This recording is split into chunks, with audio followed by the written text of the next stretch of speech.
it's been a bad week for cheapskates. So, pretty bad week for myself. Virgin announced that Tiger Airways is no more.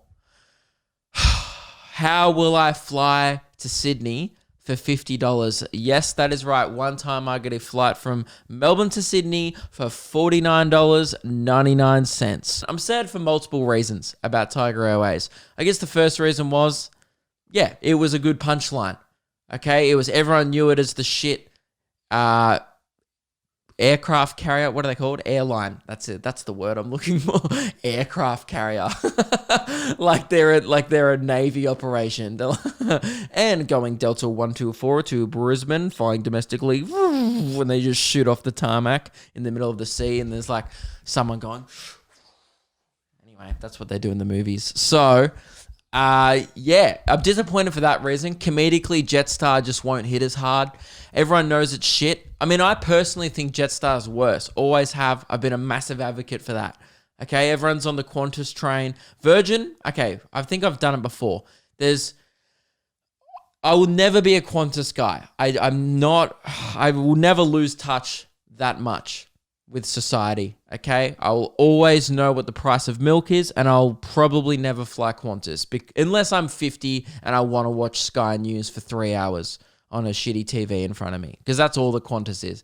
But Virgin is kind of like the elite one for young, cool, hip people. They're like, yeah, I want a beer in the lounge before I head off, and I want a great experience on a flight. That's why you fly Virgin. And also, I got a little bit of cash, because it ain't cheap. Sometimes it's actually more expensive than Qantas, I've found.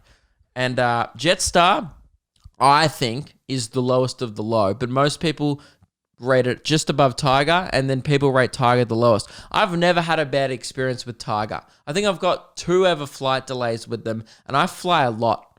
I think I fly last year. I didn't count, but I've tried to add it up at the end of the year. I think I took something like 50 or 60 flights last year, and a lot of them were Tiger, and definitely, like, I think I got delayed once or twice. But with Jetstar, I got delayed maybe like 6, 7, 8 times. Jetstar's the worst. And the one time I got delayed with Tiger, it was just bad weather. I think all the planes were delayed. There was a bunch of people at the airport from all these different airlines. So, Tiger's good, man. People need to stop giving it a bad name. So I'm devastated.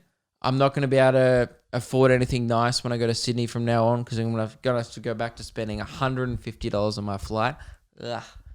And yeah, it's a sad day. I would like to share some of my favorite Tiger memories with you all.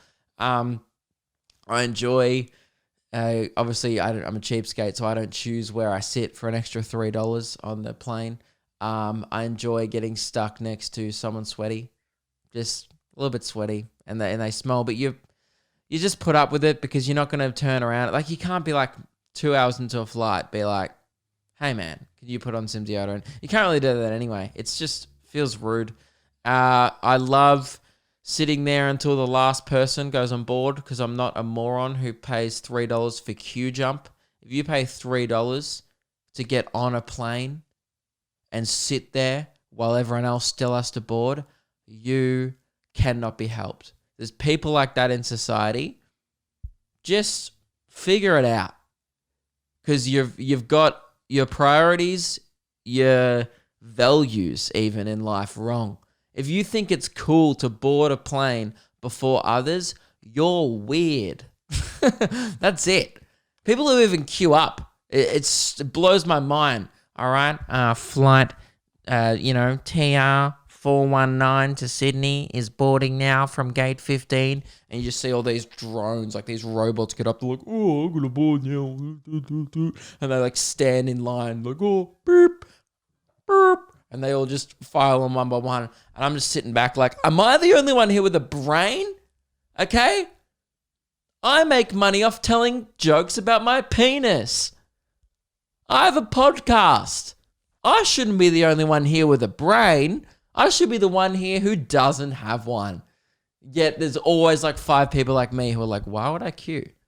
Just wait till the end. And then it's way better because you have to be on the flight for less time. I've ranted about this before in the podcast, but it still blows my mind. And nothing changes. People have not We haven't adapted. People don't think. It's bizarre.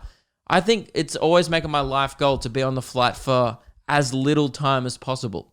Isn't that the goal? Unless it's like you're flying business and that's good, but Tiger's only economy. I get it. If you want to be on the flight early for like a Qantas flight because you get a nice seat and you're like, oh, I'll sneak in an extra 10-minute nap. If you're a businessman, totally get that. But if Tiger's fine, but I'm still trying to avoid being on the flight forever. And now the third reason why I'm sad is I don't want to feel safe while flying. That's it. It's weird. Like the thing about Tiger is you're like, oh, it could go down any second now. And it makes you feel alive. You can feel your pulse radiating through your body. You don't even need to check it. When you're on a Tiger flight, you're like, yep, I'm alive. We're still breathing. That's awesome. And then there's that little bit of relief when you hit the tarmac. You're like, wow, another one successful. I'm one of the lucky few. So yeah, I'm going to miss Tiger for those reasons.